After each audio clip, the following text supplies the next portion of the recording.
had such a great time talking with Dave Mack. He goes by No Carb Life on YouTube, so you may head there and check out his YouTube channel where he has lots of really neat interviews.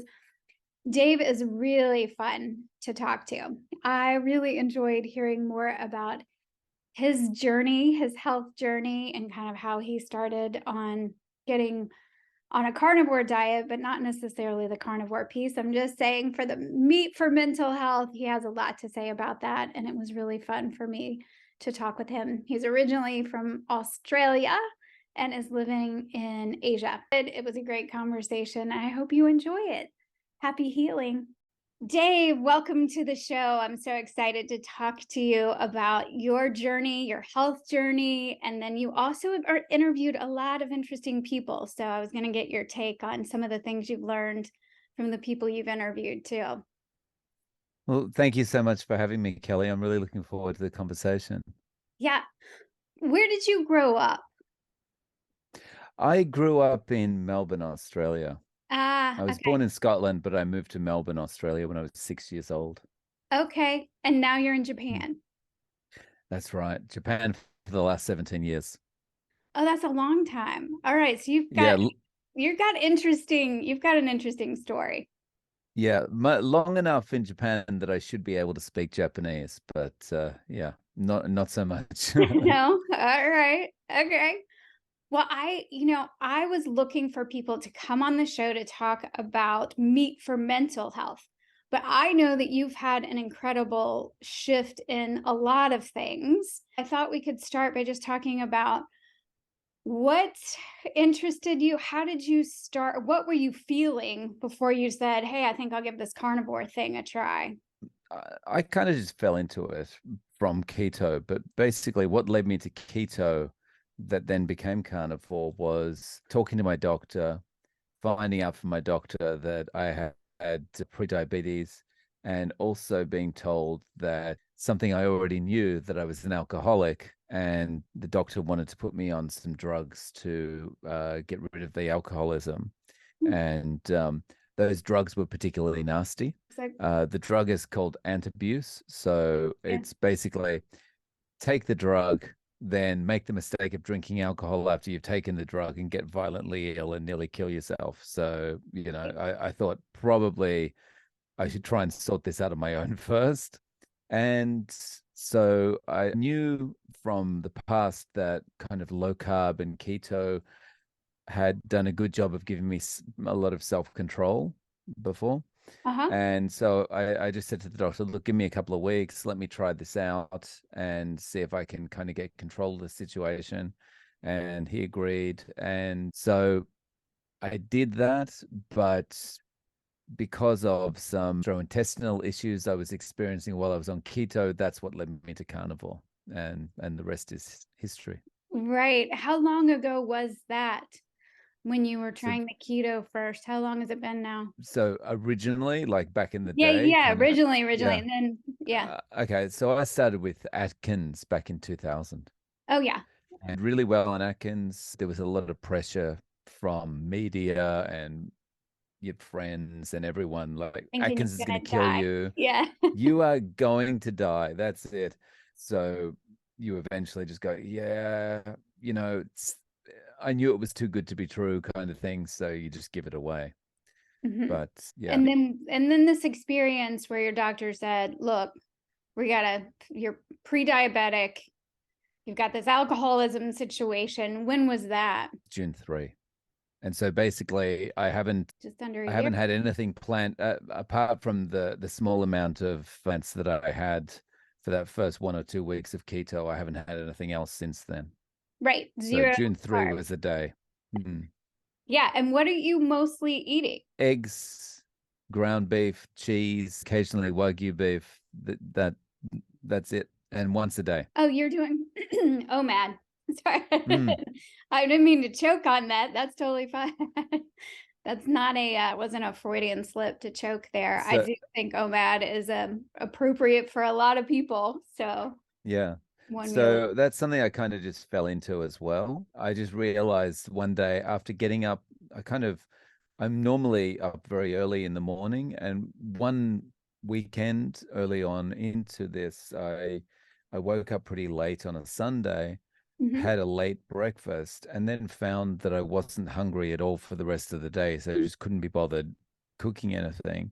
And it was like that was the start of OMAD. It was like, oh wow, I can do this. One meal works. And so Yeah. yeah, 11 months, one meal a day. Wow.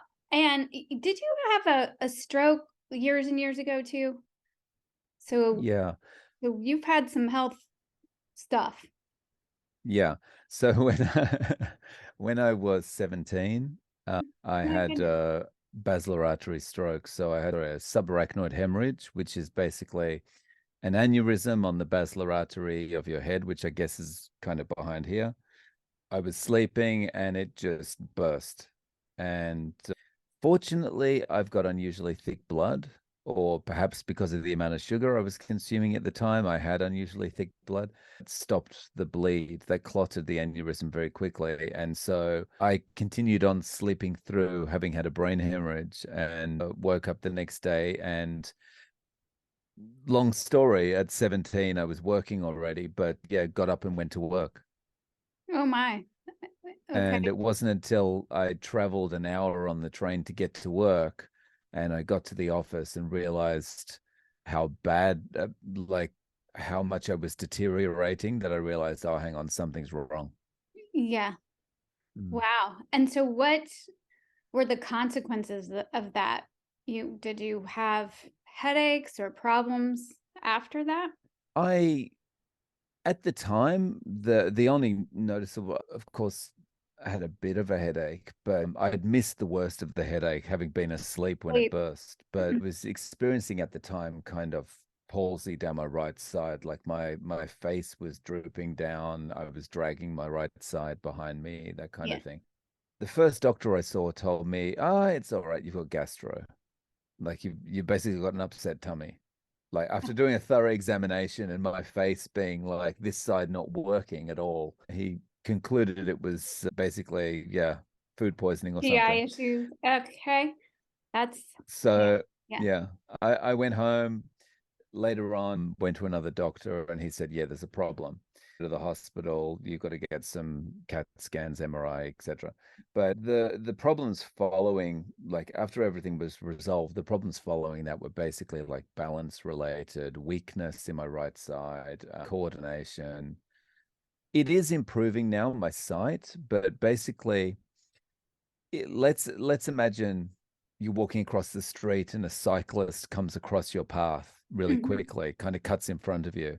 If they were to do it on my left side, my reaction time is super quick, even though my left hand is not my writing hand, you know. But if they were to come from my right side, like my reaction, they would hit me. My reaction time is so much slower. And Yeah. so those things have all been an issue over the last 30 years. But having been on carnivore, I've noticed improvements in all of those areas. Right. Yeah. So tell me about the improvements. Where have you seen So, the most improvement? biggest improvement is in the stability and balance of my walking. So, I'm not dragging my leg behind me the same as I was before. Mhm. And before I would get tired or drinking if I was drunk or hungover, I would find that I was dragging my right leg behind me a lot more More. and more likely to trip over things with my right leg. And the number of times that I've like burst the front of my big toe open on my right foot because I drag, stumble, and like cut it on some concrete or something. Well, in Australia, it's common to walk around barefoot in the summer, that kind of thing. So, Yeah. so the biggest thing has been the balance. Other than that, like strength is coming back into my right side more so than was before. My reaction time's a little bit better. It's hard to measure those things, but I just feel like, I can react to stuff much more quickly. You're no longer Overall, pre-diabetic, I assume. oh yes, so unrelated to the stroke kind of thing. Yeah, I'm no longer pre-diabetic. Again, unrelated to stroke. Gum disease is gone. Right. which is amazing. And one of the best things about that Mhm. is when you have gum disease, you have bad breath, like very bad breath. It sounds like you've been chewing on some terrible things, right? And so previously I would talk to my wife. I'd be close talking to my wife. She would suddenly do that because she'd get a gust of wind coming from my mouth. And what made me realize that things were getting better is she wasn't doing that anymore. Mm, And I would say to her, "Do you notice you're not recoiling like that anymore?" And she goes, "Oh, yeah, that's right." that's So, that yeah. was the first indication that was improving. Yeah, that's Um, amazing, isn't it? Do you think yeah. that's carnivore? Do you think that's from not drinking, or could you even tell? Oh, I've spoken to people since Right. about this, and people that have also experienced improvements in their gum health generally. And a lot of people have told me that the issue is protein and fat doesn't ferment in your mouth, whereas carbohydrates do ferment, right? So you've got that basically that toxin or that thing that's actively working to deteriorate what's around it, Mm. in your mouth. So Yeah, yeah, I and I was guess getting thinking rid about of that. yeah, the oxalates too. I understand like the tartar and the buildup from the you just the plant toxins. If you don't have that in your system, your body's not trying to push that out, get rid of it because sometimes that'll come in the Mm. mouth, right? Yeah. So I imagine that. And I was going to say that's one of the first things that I'll notice when I have had some kind of carbohydrate is my mouth. I can't stand the way it feels after being carnivore for 2.5 years. Your mouth just feels really clean. And so if Mm. I have any carbohydrates, now I can feel it in my mouth. And I was alcohol free for, I don't know, 3 years or something before I was carnivore. Mm. So, so I don't think, so if people are listening, they're like, well, that's maybe because he stopped drinking. Maybe, I mean, that's certainly going to help things, but it sounds like it's probably more just from taking out the carbohydrates. Mm. So yeah, I mean, I would say I've had comments on Yeah. my channel from time to time. People say, "Yeah, well, of course, you're not eating junk food anymore. You're not drinking alcohol anymore. Of course, you're going to get better." And I mean, that's It's true, valid. right? Yeah. Yeah. But you also got to think like giving things up over the years before, and other people go from being an alcoholic to being stone cold sober, and that's all they change, but they don't see the same kind of health improvements. Right. Right. Mm. Exactly. Yeah, I know. It's kind of so funny. so I think carnivore does has got, yeah, It- a big role to play. yeah. So you're doing so well. You have a wife. Do you have family? Do they also eat carnivore? Like, how easy Yes. is this or hard is this? No one eats carnivore around me, so it's just everyone sees the results that I'm getting. Right. Yeah. Everyone sees the results that I'm getting, and so they're happy for me, but no one else is jumping on board. It's relative with my situation, my working situation, and where I live. It's pretty easy to do carnivore, even though I'm kind of doing it on my own. So I work kind of late in the day, like a late shift. So I'm not eating with the family anyway.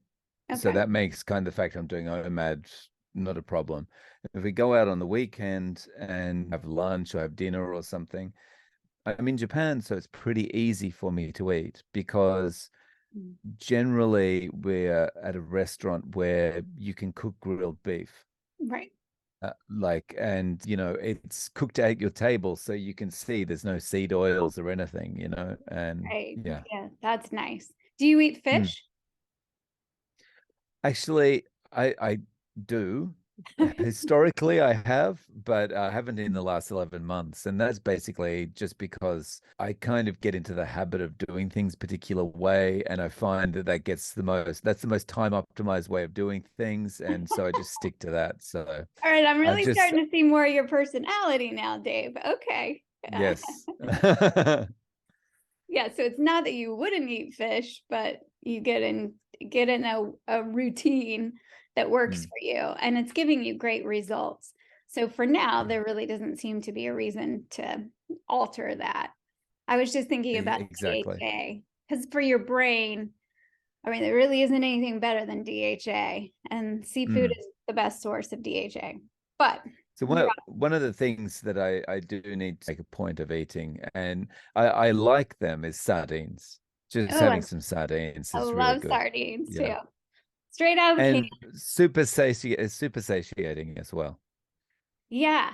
Actually, lately I don't have they're not enough fat for me. How much fat are you eating? Because you were keto for a minute and then went straight to Mm. carnivore. Do you even worry about how much fat you're getting and all that? I don't Don't worry about that. calculate anything. Yeah. I've heard a few people talk about how, we as a species, we've found the need to add carbohydrate to things, right? But protein and fat are basically a perfect complement that come together.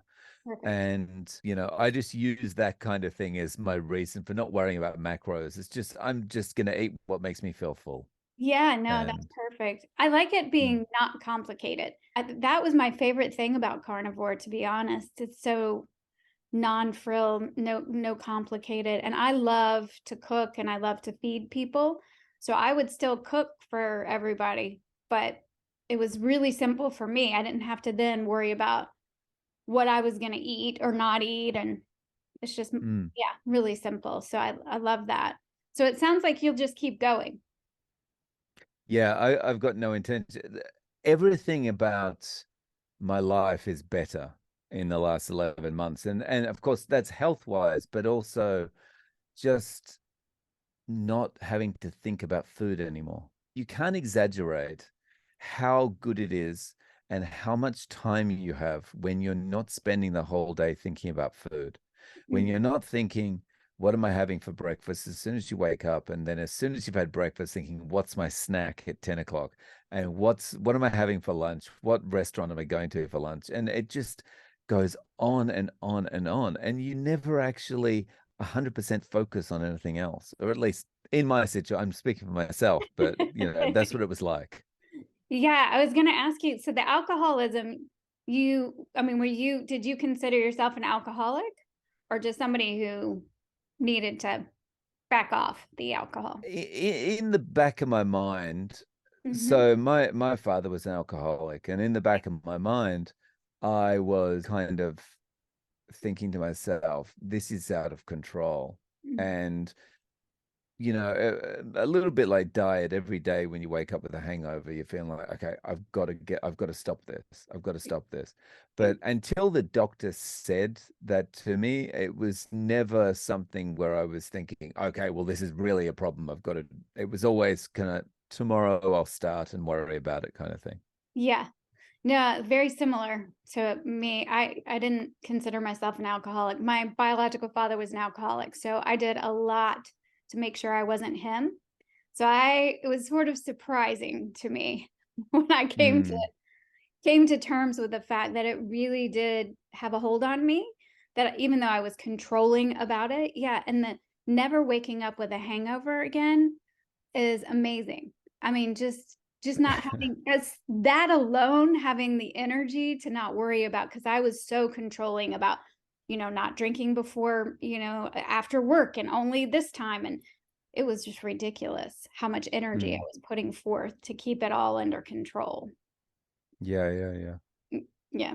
Yeah. So yeah, when you finally kick it, it's so freeing. So free. Yeah, Mm. I can't believe. But alcohol free was really easy for me. I think the food thing was a little more challenging. I didn't realize how much I really liked some of my food. But it sounds like it wasn't for you. Once you made up your mind, that was good. I think getting the two hits on the one day, it just gave me enough. And it was difficult. Can't say it was easy. I'm not drinking anymore. I'm not eating sugar anymore, or anything like that. First week, 2 weeks, something like that. I had to completely change the way I was doing things so that I was I was changing my habits, because Hmm. I'd got into this terrible habit of, I would go to I would go to work, start working midday, and I was eating like lots of snack kind of food. And then the next habit was after work, I would walk past the convenience store and I would buy a beer and I would buy potato chips, or I'd buy a beer and, an ice cream if it was summer or something like that. Oh, to Mhm. tell the truth, even if it wasn't summer. Right. And it's okay to drink on the train in Japan. Yeah. Right, because it's not like people started drinking in a public place in Japan. It's not like it doesn't become kind of Yahoosville, like people are pretty self-controlled and stuff here. So, Yeah. um, uh, and they, even if they have one drink, they don't kind of continue drinking that much. So I would sit on the train and I would enjoy a beer, and I got myself into this habit of doing this. And, even if I'd been having a bad day at work, it would be 8 p.m. at night and I'd be thinking, oh, I've got another class to go. And then I would just go, it's okay. I've got that beer to look forward to on the train tonight. I can relax with that beer. And so I had to completely change all these habits. I had to Right. walk a different way back to the station, not go past the convenience store, all that kind of thing to be able to get out of the habit. Got it. Yeah. So what kind of work do you do? I'm an English teacher. Okay. I was gonna, yeah, Yeah. I was like teach another class because I was a professor for almost a decade and I would teach class at night because I had master students and then I would come home and pour a glass of wine and that was a habit of, Mm. you know, to unwind from the day and whatever. Yeah, I get that. That's your And treat for the day. those habits become so Yeah. so well, obviously habitual, but they become Ingrained so in like, comforting. They yeah, become they so are. comforting that if Yeah. you go home after that master's class and you don't have that wine, you feel like I'm missing out. So there's some problem today. Yeah, yeah, you got to shift things, but it didn't take long for you. It doesn't sound like it didn't, you know, it, Yeah, it can be done. fortunately, yeah. Right. It can I be done. think I think once you get a few days into something like keto or carnivore or Yeah. whatever it happens to be, once you've got over that, the very initial hump of Mhm. like your body craving sugar, Mhm. in my experience, you do get some much greater level of control over your impulses, like that, "Oh, I've got to have that chocolate or kind of thing. That drops. Yes. Doesn't go away completely, but in the first few days, you do notice a bit of a change. Yes, I agree. Yeah. Mm. And I think when you're eating foods that your body is so happy to have and it can utilize the nutrients and now you're not even thinking about the next meal because you feel good from the one you had, it's a whole lot Mm. easier. So, Yeah, that's a yeah, I good think, point. Yeah. keto, carnivore, whatever is going to give you the nutrients that you need. And when you're cutting out the plants, I just never thought that plants would be a problem. I thought it just was shocking to me to learn that the plants were actually the problem for a lot of people and that some people seem to be able to get away with it just fine. But I don't know if they really would. I I wonder how good people could feel. But Mm. still, some of us I I do better without I them. feel the same way. Yeah. I like, but it's not in. I don't think it's indoctrination. I hesitate to call it that, but it's like you're brought up with the same message consistently throughout your entire life.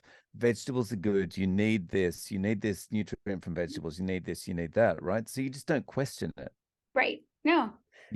It's like if you're living in a police state and, they're always telling you about those terrible outsiders or something like that, if you never, if you never kind of hear anything else, then of course you're going to believe it, right?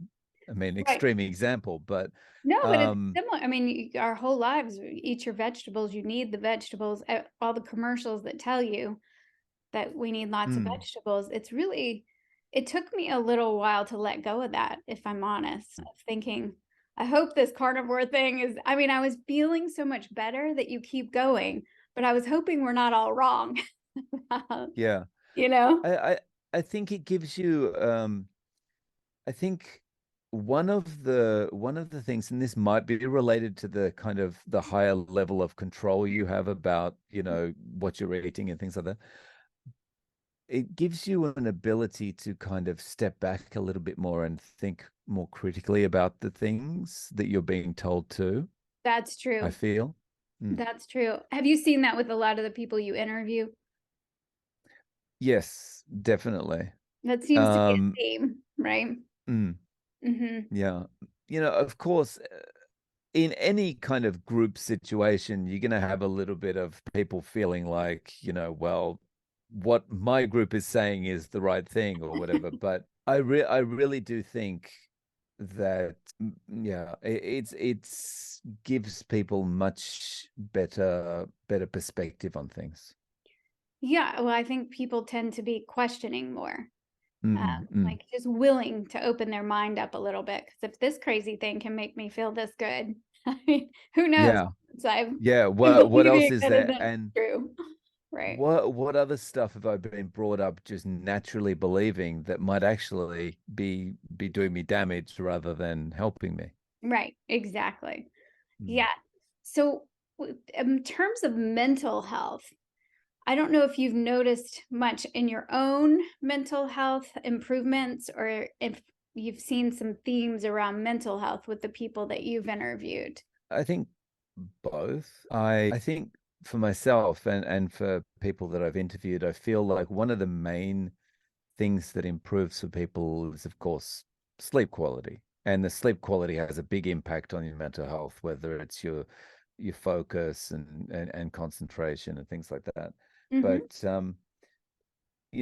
I think that for me, I've I think I've always suffered from some level of kind of high functioning depression, I would say. Yeah. Hmm. Yeah. And that's that. I think there's always this kind of depression or cloud or something there. And I Right. don't know if that's just something that everyone experiences, but there's always that darkness there. But Mhm. I think that I'm able to kind of, to some degree, fight back against that so that I can have a relatively normal day-to-day life. I feel that that's improving a lot, having been on carnivore, and people I've interviewed, most of them talk about how their depression has lifted. Yeah. And most people seem quite surprised. That's not why they were trying carnivore. Some Mm, people now, but when I first started interviewing people, I guess it was probably 2019, 2020, before the pandemic. And people were really surprised at how much it was helping their mental health because they were mostly doing it for weight loss or for some mm, other health benefit, and didn't realize, and a lot of us didn't realize how crappy we were feeling when we start feeling so much better, and being able to really handle life on life's terms. And so we hear that a lot in recovery. People talk about just being with life on life's terms. And I have found that when I eat carnivore, mostly carnivore, I just handle things better. It's not that life isn't throwing you things. Still, things are still happening. There's still stressful situations. I just don't feel overwhelmed by that stress like mm. I used to, if that makes sense. Yeah, yeah, it does. And I would say, yeah, my feeling's a little bit similar to that. Like it's less or not overwhelming at all. Like Right. and again, I think it's almost like that ability to kind of all this, the normal life things are going on all around you, and its ability to step back and go, okay, so how can I handle this? Hmm. Whereas before you might have been in the middle of it going, oh, this is so stressful, I can't deal with all this things sitting there at once. Hmm. Now you can kind of maybe step back a little bit and go, okay, so what do I need to attack first? Yeah. I also feel more grounded. And I know, Mm, just talking about you're not dragging your right side and tripping over as much. There's something very kind of, it's similar to when I've worked out and felt strong, the next day after a good workout, you just feel stronger. And mm, I feel like a carnivore or carnivore-ish diet has really done that for me. Mm. Yeah, I would agree. When we talk about this, Mm-hmm. and I feel this more when I'm talking about my experience as well, because like normally when I'm interviewing someone else, Yeah, you're in a situation where you stood back from it a little bit because it's someone else's experience. But sure. when I'm talking about my own experience, I feel like there's so many improvements that you see for someone for someone who hasn't tried this. They would be listening to us, looking at us like these people are crazy. I know. You know, how is this possible? They're not even eating a vegetable. Mm-hmm. You know, but it's just one of those things until you've actually done it, until you've seen all these little things that are going to get better, whether it's your strength, whether it's your focus, whether Your it's your sleep, sleep. whatever it is. Yeah. Till all these things, these little things all combined together, it's hard to appreciate. Mm-hmm. Mm. Yeah. No, yeah, I don't think you can until Yeah. you, yeah, it may Because be a year inspiring. ago, I would have been the same. I mean, yeah, keto's good, but come on, you Right. know. Well, and I don't think I would have realized how sustainable it is. And the only reason that I started adding things back, I'm really interested in mitochondrial health. So I started playing around with things just to see how I would feel and Mm, doing some other stuff for my health. And I think that's important too, to trial and error. We would have never gone for carnivore if we weren't, trial and error type people that said, hey, I'm willing to try something crazy. Sure. So I think, but I don't know that people think that they can keep going on it. Like, yeah, I could maybe do it I was only going to do carnivore for 30 days. I just kept going because things mm, kept improving. You'd see enough improvement to be curious enough to keep going. For me, mm. that's my experience. Yeah. Yeah, I remember seeing someone talking about this on Twitter a couple of years ago. And I was thinking, yeah, sounds good, but how could you sustain that? How Right. could you do that? Uh-huh. Yeah. And it's And yeah, funny how easy it is, isn't it? I think one of the problems for someone that hasn't done this, like myself at the time 2 years ago, is you when you're eating a predominantly plant-based diet or a carb-based diet, what's happening is you see like you're never actually satiated. Hmm. So when you feel full, I think what that actually is you feel bloated or Right. you feel discomfort, Hmm. and that's why you stop eating. But you were never actually satiated at all. You were never feeding your body what it wanted. And pumping Fruit Loops into your body is not getting anything from that. So what's happening is you're not satiated. So you're always in your mind, in your gut, everything. You're always going, I'm hungry. When's the next food coming? Hmm. And so before you've tried it, when you see people talking about carnivore, you look at that and think, yeah, but how can you eat just meat and then stay satiated? I could eat, you know, I could eat a wheelbarrow load of vegetables or Fruit Loops or whatever, and I'm still going to feel hungry in 2 hours. Which is true.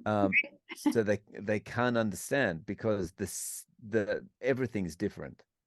Yeah, everything's different. And the satiation, so being satisfied from your food, Mm, knowing that you've got the nutrients that you need, but then you're really, truly not hungry. It's pretty interesting.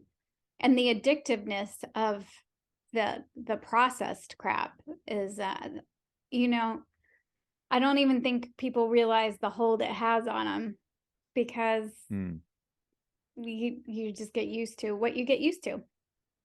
Yeah. yeah. Hmm. I mean, the easiest way of seeing how bad and how addictive this stuff is you look at the effect it has on a kid, like a really little kid, when you've been giving them a treat, I don't know, what it's after dinner or whatever it is, and then one day you withhold that treat.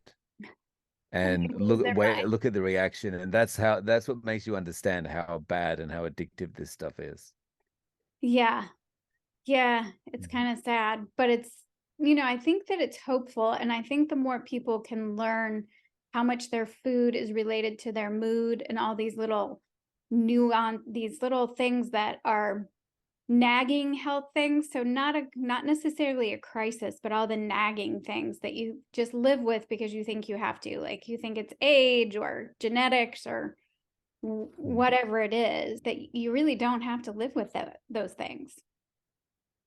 Yeah, it's really eye-opening to see that what people have put down as age-related stuff, age-related problems for forever, when you get to, your 40s or your 50s, um, is actually, it's got probably in most cases nothing to do with age. It's to do with the buildup of the garbage you've been eating for the last 40, 50 years.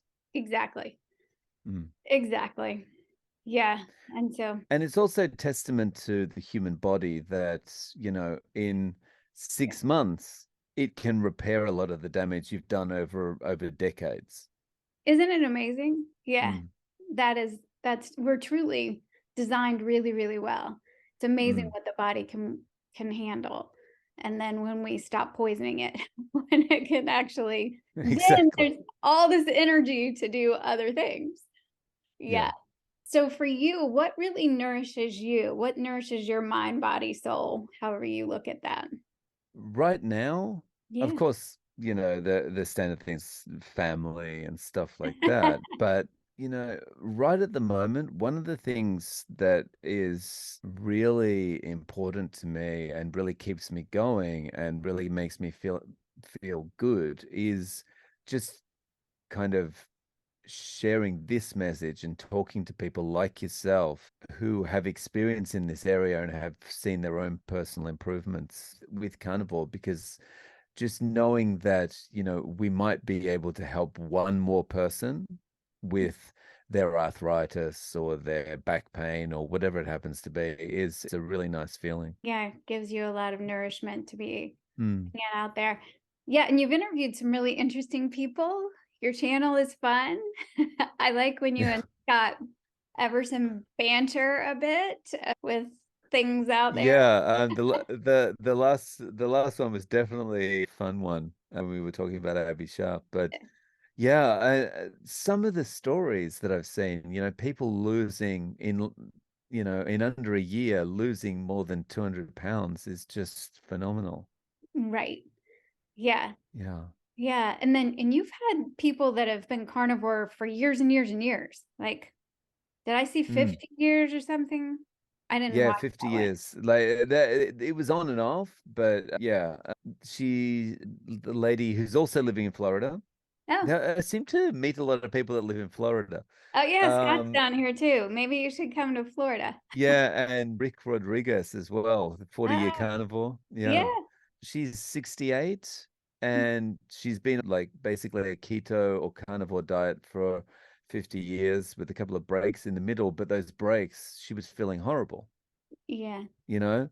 But now that she's, for a couple of decades, I think from memory, she's been fully carnivore and she's just feeling awesome. 68, she's out riding a bicycle on the beach every day. And yeah, it's Mhm. so nice to see. Yeah. Yeah, it's fun to see these stories. So I'm glad that you're Mm. bringing them to people. So, Mm. yeah, anything else that you think people might want to know, particularly about meat and mental health or anything? I would say if you if anyone out there is listening to this and you haven't tried it, but you've got any health issue at all, just give it a try. Mm. Transition into it. Don't go, Toblerone one day, bacon the next. Um, Transition into it. Go on a low carb or a keto diet first, and transition slowly into carnivore. But it's until you've done it, you can't understand how much better you can feel, and even if it doesn't address whatever the health concern is that you've got directly, it's going to address so many more things and help you so much more in your overall health that it might minimize the health issue that you're currently experiencing. So Mhm. I would say give it a try. Yeah, I agree. I agree. So, Mm. and if people have, if it resonates with you, you're curious about it, the best thing I could say is to give it a try yourself and see. Mm, Yeah. definitely. Well, David, it's been lovely talking to you. I really appreciate your getting up early morning and spending some time. It's evening, getting ready for the sunset here as you're getting ready to start your day. So that's pretty cool that we can do that. Yeah. Thank you so much for having me, Kelly. I really appreciate it. And it's great talking to you. Yeah, you too. We'll have to stay in touch.